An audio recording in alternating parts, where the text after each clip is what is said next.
Hello again from the banks of the Wisla River, which is the greatest river in Poland, where I'm at now. I'm in the city of Krakow, and I would like to talk to you about a historical anecdote that you probably have not heard of. And the anecdote concerns one of my most favorite musicians, a man by the name Felix Mendelssohn. He wrote a piece of music that I really like called the Violin Concerto in E minor, number 64, and that was in the first half of the 19th century. The man was born to a Jewish family, but he turned Christian. There was another contemporary musician, a German musician probably you have heard of, called Wagner, who was not impressed by the music that Mendelssohn wrote, so he wrote an article called The Jewishness in Music.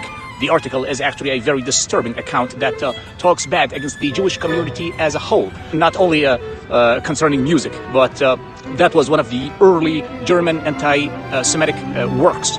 And that was not the only crazy writing from the 19th century. In fact, we are all too familiar with all the nationalism and the chauvinism that were associated with what we call the Age of Enlightenment.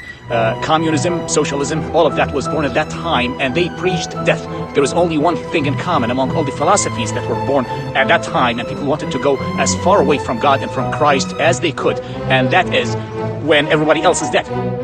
They promised a utopia built on a foundation of the skulls of people who did not agree with them. And that vicious cycle of hate and counter-hate took a toll on the history of Europe, Arabia. It even found a fertile soil in the United States. And hundreds of millions of people became victims of that. And they eventually died in the two major wars of the 20th century and the other smaller-scale wars. So why am I telling you this story? Well, I just came from a country that has recently barely survived one of the last strains of the craziness of the 19th century Enlightenment. Iraq has been liberated from its former government and from a political system that preached hate, and that was 2 decades ago.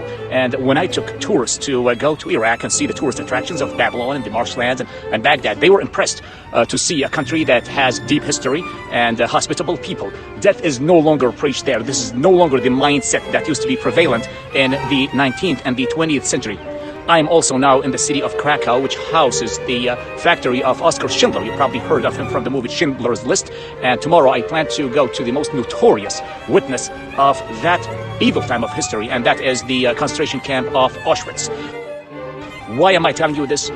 There used to be a time when people thought everything will be better if death was preached everywhere. There was the sense that the revolution is coming, and when the revolution comes, I will join that revolution, and you will be the first to hang from the nearest electric pole. And thankfully, this is no longer the mindset of today.